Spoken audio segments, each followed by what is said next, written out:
Hello everyone.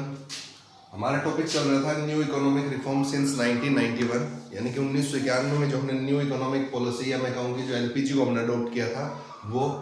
तो उसके अंदर हम अभी तक पढ़ चुके हैं प्राइवेटाइजेशन, लिबरलाइजेशन, ग्लोबलाइजेशन, तीनों को पढ़ चुके हैं और उनका क्या क्या इम्पैक्ट था, उससे क्या क्या चेंजेस हुए, वो सब हम बातें कर चुके थे।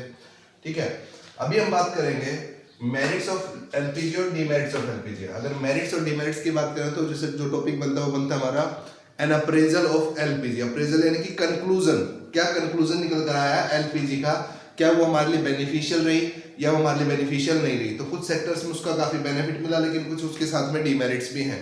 तो आज हम बात करेंगे मेरिट्स क्या क्या रही एलपीजी पॉलिसी की और डीमेरिट्स क्या क्या रही एलपीजी पॉलिसी की। तो सबसे पहले बात करते हैं मेरिट्स की, यानी कि क्या क्या अच्छी चीजें उसमें। सबसे पहला है increase in growth rate of economy. Economy की जो ग्रोथ रेट है उसके अंदर इंक्रीज हुआ।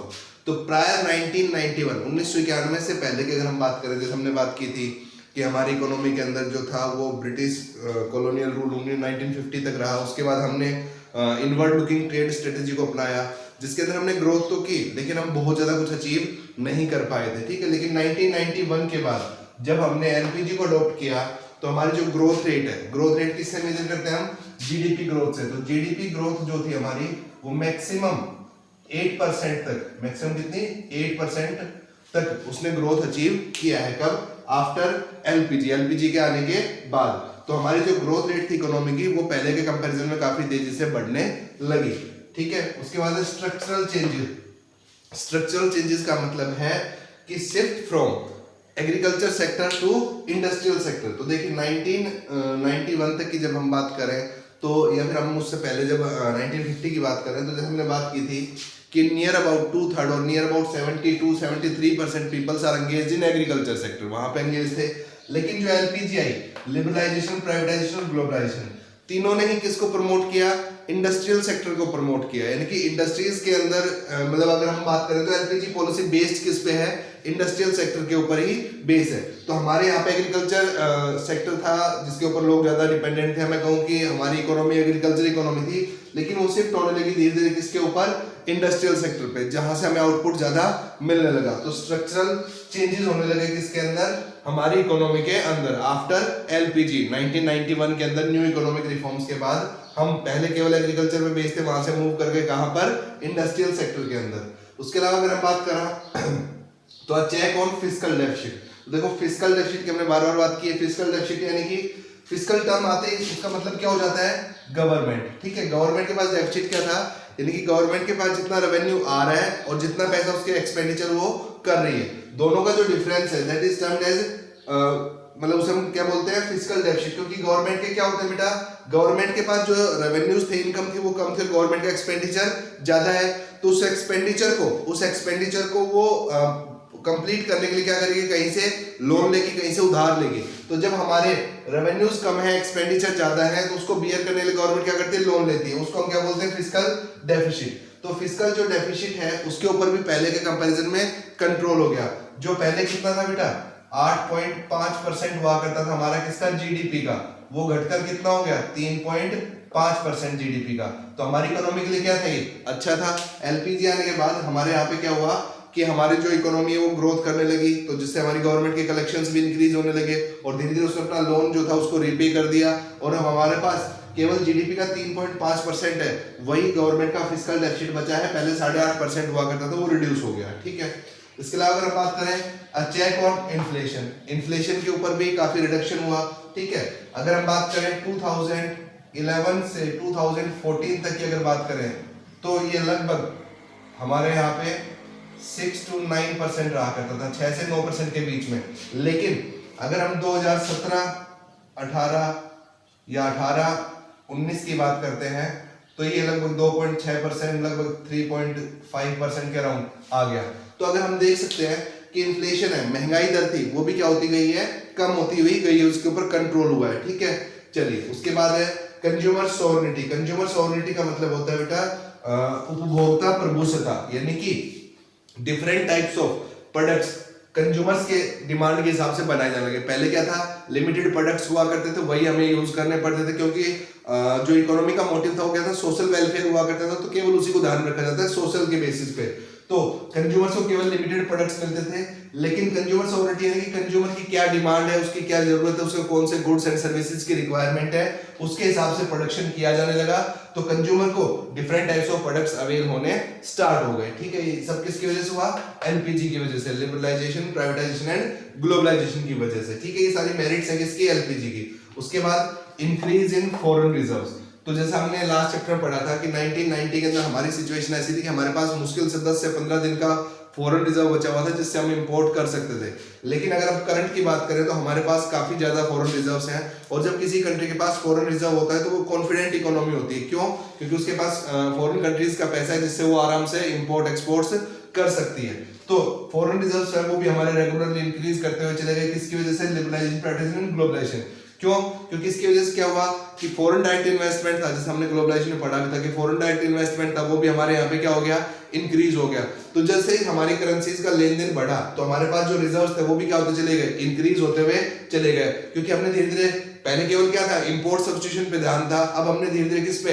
एक्सपोर्ट प्रमोशन पे भी ध्यान देना स्टार्ट किया। ठीक है, तो हमारे फॉरेन रिजर्व्स बढ़ते हुए चले गए और फॉरेन इन्वेस्टमेंट था रेगुलरली एमएनसीज का, वो भी हमारे यहाँ पे इंक्रीज होता हुआ चला गया। तो फॉरेन इन्वेस्टमेंट क्यों बढ़ता है? क्योंकि एक इकोनॉमी ऐसी नजर आती है जहां से वो लोग भी अर्न कर सकते हैं और हम भी उससे री इन्वेस्टमेंट करके दोबारा से अर्न कर सकते हैं। तो रेगुलरली हमारे यहाँ पे फॉरेन इन्वेस्टमेंट जो था वो इंक्रीज होता हुआ चला गया। और उसके बाद shift from monopoly market to competitive market. जैसे अगर हम पहले बात करें, पहले गवर्नमेंट लिमिटेड प्रोडक्ट्स थे उनको प्रोड्यूस करती थी, टोटल गवर्नमेंट का कंट्रोल था, हमने बात की थी, पब्लिक सेक्टर अंडरटेकिंग्स थी वही रन कर रही थी इकोनॉमी को। लेकिन धीरे धीरे क्या हुआ, जब प्राइवेट सेक्टर उसके अंदर एंटर हुआ तो एक कॉम्पिटिटिव मार्केट राइज हो गया जिसके अंदर कंपटीशन था। तो जिससे जो लोग हैं उनको बेहतर प्रोडक्ट्स मिलने लगे, अच्छी क्वालिटी के प्रोडक्ट्स मिलने लगे और डिफरेंट वेराइटीज भी मिलने लगी। ठीक है, पहले केवल क्या था? Limited goods and services he produce किए जाते थे। लेकिन जब प्राइवेट सेक्टर ने एंटर किया है, मैं कहूँगी फॉरेन कंट्रीज ने हमारे यहाँ पे इन्वेस्ट करना स्टार्ट किया, तो डिफरेंट टाइप्स जो मोनोपोली मार्केट था वो खत्म हो गया और एक कॉम्पिटिटिव मार्केट राइज हो गया। जब कॉम्पिटिटिव मार्केट होता है तो कंज्यूमर्स के हिसाब से बहुत सी चीजें उसको बेहतर मिलने स्टार्ट होती है। ये सारी हमारी क्या है? मेरिट्स है। किस चीज की? एलपीजी की। ठीक है, तो मैक्सिमम जो क्वेश्चन बनेगा वो 6 मार्क्स का होगा, तो आप इनमें से कोई भी 6 अपने बेसिस पर लर्न कर सकते हैं। ठीक है, चलिए उसके बाद बेटा डीमेरिट्स की हम बात करते हैं। तो डीमेरिट्स ऑफ एलपीजी हमें क्या कहते हैं? डीमेरिट्स का मतलब है कि जो जो नुकसान हमें हुए, तो उसमें अगर हम बात करें तो सबसे पहले है neglect of agriculture. Agriculture sector को नेग्लेक्ट किया। तो जैसे हमने सेकंड पॉइंट में पढ़ा था बेटा, स्ट्रक्चरल चेंजेस होने लगे। स्ट्रक्चरल चेंजेस का मतलब क्या था कि हम पहले किसके ऊपर बेस्ड थे?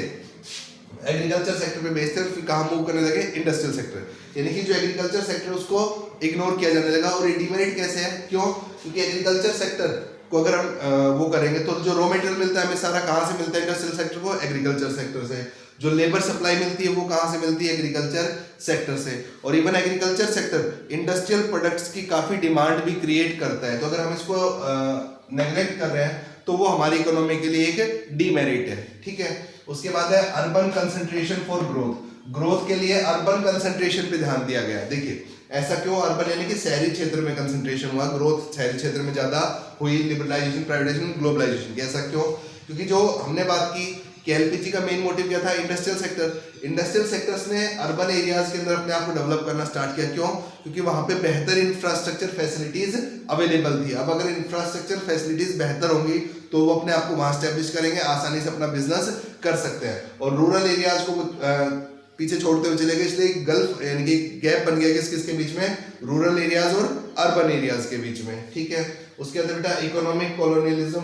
इकोनॉमिक कॉलोनियलिज्म हम क्या कहते हैं कि पहले तो क्या हुआ, 200 साल तक हमारे यहाँ पे ब्रिटिशर्स ने रूल किया, ब्रिटिशर रूल खत्म हुआ। ठीक है, फिर हमने कुछ साल अपने इनवर्ड लुकिंग ट्रेड स्ट्रेटेजी के अपनाए। लेकिन 1991 में जब हमने एलपीजी को अडॉप्ट कर लिया तो अब एमएनसीज का कंट्रोल बढ़ने लगा धीरे धीरे हमारी इकोनॉमी पे। किसके? मल्टीनेशनल कंपनीज जो होती है ना उनका कंट्रोल बढ़ने लगा। उसके हिसाब से वो अपने हिसाब से लोगों को अपना आदी बनाने लगे, डिफरेंट टाइप्स ऑफ प्रोडक्ट्स हमें देने लगे। तो जिससे हमारी इकोनॉमी है, तो जो डोमेस्टिक कंपनीज होती है, देखो अब एमएनसीज आती है, उनके पास नई नई टेक्नोलॉजीज होती हैं, इन्वेस्टमेंट का अमाउंट ज्यादा होता है, तो वो कम कॉस्ट के अंदर ज्यादा प्रोडक्शन करती है और कम कॉस्ट पर हमें अवेल करवाती है। तो जो डोमेस्टिक इंडस्ट्री हमारी, यानी कि जो भारत के जो इंडस्ट्रीज थी, वो लोग उस चीज को उतने वहां पे अचीव नहीं कर पाए, तो वो लोग पिछड़ते हुए चले गए। और जो ब्रिटिशर्स हैं उनको, ब्रिटिशर्स सॉरी, जो फॉरेन कंट्रीज हैं उनको ज्यादा बेनिफिट मिलता हुआ चला गया। उसके बाद है spread of consumerism. Spread of consumerism का मतलब क्या है उपभोक्तावाद का फैलाव। तो उपभोक्तावाद का फैलाव जैसे कि हम बात करेंगे, पहले हमारी इकोनॉमी के अंदर लिमिटेड प्रोडक्ट्स बनाए जाते थे, ठीक है, अगर उनके बिना उन्हीं से हमारी नीड्स फुलफिल हो रही थी। लेकिन जैसे जैसे एमएनसीज आई, या मैं कहूँ जैसे जैसे ग्लोबलाइजेशन को बढ़ावा मिला, तो उपभोक्तावाद बढ़ता। उपभोक्तावाद जैसे अगर हम बात करें कि मोबाइल की, ठीक है, या मोबाइल की बात कर लें, कार्स की बात कर लें, ठीक है, या डिफरेंट टाइप्स प्रोडक्ट्स जो हम पहले यूज नहीं करते लेकिन फिर भी हमारी नीड्स फुलफिल होती। लेकिन धीरे धीरे क्या हुआ, जैसे मोबाइल्स आ गए तो इकोनॉमी के अंदर चेंजेस होने लगे। कैसे चेंजेस, कि लोगों की मेंटालिटी चेंज हो रही है, लोगों का वे ऑफ लिविंग चेंज हो रहा है। तो ऐसे अब क्या होता है, जैसे मोबाइल एक ऐसा खर्चा है कि जिसको नीड नहीं है उसको भी करना पड़ता है, तो हमारे जो खर्चे होते हैं वो बढ़ते हुए चले जाते हैं। उसके बाद बेटा लोप-साइडेड ग्रोथ प्रोसेस, तो ये हम बात कर चुके हैं। लोप-साइडेड का मतलब होता है सिंगल साइडेड ग्रोथ प्रोसेस। जैसे हमने बात की कि एग्रीकल्चर सेक्टर को इग्नोर किया गया, साथ साथ अगर मैं कहूँ कि सर्विस सेक्टर पे भी ज्यादा ध्यान नहीं दिया गया।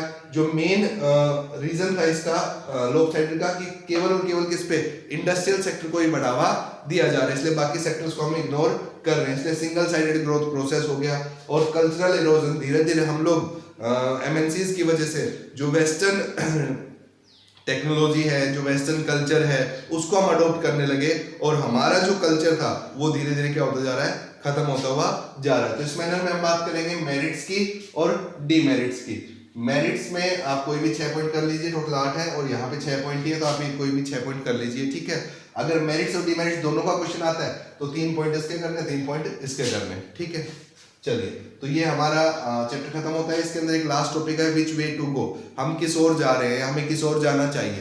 तो कह रहे हैं कि दैट मींस ठीक है, एलपीजी जो आई उसका आपको पॉजिटिव मैनर में ही जवाब देना है कि हम क्या जिस रास्ते जा रहे हैं वो सही है। हाँ, कि एलपीजी जो आया वो बेटर है, अगर एलपीजी नहीं आता तो केवल हम एक लिमिटेड टू हमारी इकोनॉमी तक सीमित रह जाते हैं। Different types of technology, different types of products, foreign investment, ठीक है, इन सब चीज़ों से हम क्या हो जाते हैं, दूर हो जाते हैं, ठीक है। तो ये बेसिकली हमें ये करना है, ये हमारा न्यू इकोनॉमिक रिफॉर्म सिंस 1991। चलिए, थैंक यू।